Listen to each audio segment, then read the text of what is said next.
Si Ja Morant nasa recovery ng injury niya na nakuha niya nung unang preseason game versus Dallas. Based sa Memphis, nasa precautionary measure si Ja Morant kasama din itong si Jaren Jackson Jr. para makalaro sila sa season opener versus Utah Jazz. Based naman sa statement nila, posibleng hindi na isabak sa preseason game si Ja Morant at si Triple J dahil sa recovery ng injury nila. Ngayon kasi kung mababawi pa ba ni Ja Morant yung status niya bilang contender yung Memphis sa West, meron kasing three-way rivalry doon, si Anthony Edwards, SGA at si Ja Morant. Based kasi sa interview ni Anthony Edwards, marami na din nakalimot kay Ja Morant dahil ilang buwan din siyang hindi nakapaglaro. Pero totally, hindi naman full season na wala si Ja Morant, nakalaro pa rin siya ng ilang games. Hindi lang naman kasi sila nagtapat noong nakaraang season. Pagkawala kasi ni Morant, nawala din bilang contender yung Memphis na tumatalo din sa Minnesota. Sa record kasi, na 10 beses nagharap si Morant at si Edwards, 6-4 si Ja Morant. Sa playoffs din, tinatalo din niya si Anthony Edwards. Sa career average, meron din si Ja Morant na 22 points, 4 rebounds at 7 assists per game. Kapag kaharap niya ang Minnesota at si Anthony Edwards, meron naman siyang career average na 23 points, 7 rebounds, almost 9 assists at 1 steal per game. Ang schedule pa ng Memphis versus Minnesota nakalagay sa date ng rival week, January. Makakabalik si Morant this season pero hindi alam kung papatak yun sa date na nilagay na maghaharap sila ni Anthony Edwards. Depende kasi kung merong injury. Base pa sa record, mahirap talunin ni Anthony Edwards si Ja Morant. Pero kung maglalaban sila ng one-on-one, base kay Edwards, tatalunin lang niya si Ja Morant.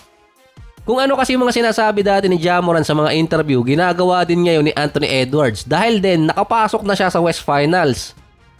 Parang tinik sa lalamunan ni na SGA at Anthony Edwards si Ja Morant kapag bumalik siya this season. Dahil dati tinatalo lang ni Morant yung dalawang player at dalawang teams. Dagdag pa ni Anthony Edwards, yung mga prime player ngayon nag-i-start ng 25 or 26. Pero siya, yung mga ginagawa ng 26 years old na prime player, ginagawa na niya ngayon habang nasa 22 or 23 pa lang siya. Na kapag dumating siya ng mid-20, saktong pagkakataon yun para sa kanya para mag-dominate. Si Quincy Olivari naman yung player na maganda yung pinakita sa Lakers versus Bucks kasi hindi naman siya masyado talaga nagagamit ng mga nakaraang game at nagtaka rin yung iba na mayroon pala silang ganung player. Sa comment section sinabi pang ang kamukha ni Kawhi pero kabuhok lang. Si Olivari kasi maganda talaga yung nilalaro niya Summer League pa lang bago pumasok yung preseason pero mahihirapan kasi siyang ma-retain ng Lakers.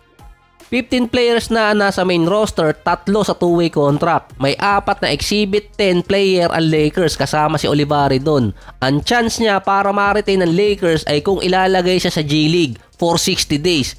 Either bitawan siya or ilagay sa G-League na walang two-way contract pero pwede siyang kunin ng ibang team. May isang team din na kilala na kaya mag-develop ng undrafted player. Subok pa, Miami Heat. Kahit yung coach dapat ng Lakers bago si Redick na si Dan Hurley, believe kay Olivari noon no March Madness.